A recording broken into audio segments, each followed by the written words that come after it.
Hello, welcome to our channel A to Z Immigration Updates. Here is the latest news of Australia. The migration and refugee programs of Australia go under the budget microscope. The Australian refugee and migrant programs are under the budget microscope, as the federal government seeks to restore after the coronavirus pandemic. But advocates say it's a move that could cause us more harm than good. Australia's economy has been ruined by the COVID-19 crisis, leaving millions of Australian workers unemployed.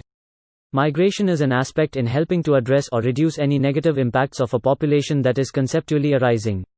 Since March, 4,000 migrants granted visas to settle in Australia have stayed stuck offshore.